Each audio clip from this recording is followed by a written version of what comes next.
योग वशिष्ठ 88वां दिन। अबद्धो बद्ध इत्युक्त्वा किं शोचसि मुधयो हि अनन्तस्यात्म तत्वस्य किं कथम केन बध्यते। वशिष्ठ ने कहा, कोई समझदार नहीं बल्कि मूर्ख ही अपनी विचारों से भ्रमित होता है। वह मूर्ख ही है जो अविनाशी को विनाशी समझता है और भ्रमित होता है। अहंकार भी एक विचार ही है जो आत्मा और भौतिक तत्वों के मिथ्या सहचर्य पर आधारित होता है। जब असीम चेतना ही किसी का वास्तविक स्वरूप है तो फिर यह अहंकार उत्पन्न हुआ तो कैसे। सच्चाई यह है कि जिस प्रकार मरीचिका में जल का अस्तित्व नहीं रहता, उसी प्रकार यह अहंकार का भी असीम चेतना में कोई अस्तित्व नहीं। इसलिए हे राम, अपने ऐसे अपूर्ण दृष्टिकोण का त्याग करो जो तथ्य आधारित नहीं है।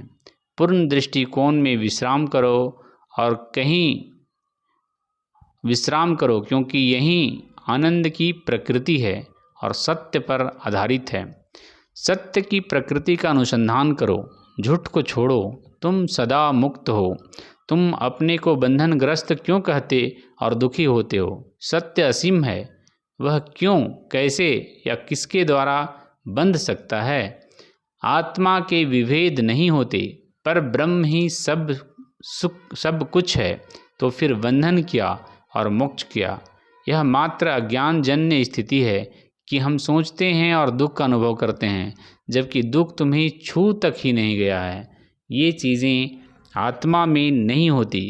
यह शरीर रहे या न रहे अथवा किसी अन्य ब्रह्मांड में चला जाए, पर जब मैं इस शरीर में आबद्ध नहीं हूँ तो मैं इससे प्रभावित कैसे हो सकता हूँ। जैसा संबंध बादल और हवा अथवा कमल और भ्रमर में होता है, वैसा ही संबंध शरीर और आत्मा में होता है। जब बादल छंट जाते हैं तब हवा और आकाश एक हो जाते हैं। जब कमल बिखर जाता है तब भ्रमर उड़कर आकाश में चला जाता है। शरीर के नष्ट होने पर आत्मा नष्ट नहीं होती और मन का अंत भी तब तक नहीं होता जब तक वह आत्मज्ञान की आग में जल नहीं जाता। आत्मा से इसका कोई संबंध नहीं। काल और स्थान के उस आवरण को मृत्यु कहते हैं जो आत्मा को ढक देता है। मूर्ख लोग ही मृत्यु से डरते हैं। आकाश में उड़ने की इच्छा होने पर जिस प्रकार पक्षी अंड कवच को तोड़ देता है, उसी प्रकार अपने अंतर्निहित प्रवृत्तियों को त्यागो।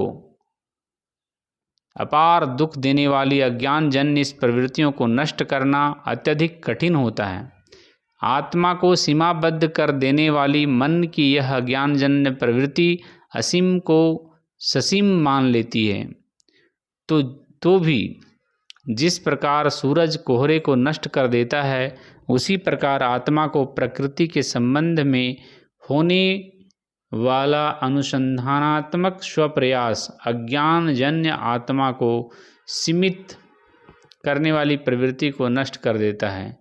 तब आदि क्रियाएं इस संबंध में निष्प्रयोजन होती है। जब मन का शुद्धिकरण हो जाता है तो ज्ञान का उदय होता है और वह अपनी पुरानी प्रवृत्तियों का भी त्याग कर देती है। अपने को आत्मा में विलीन करने के लिए ही मन आत्मा की खोज करता है।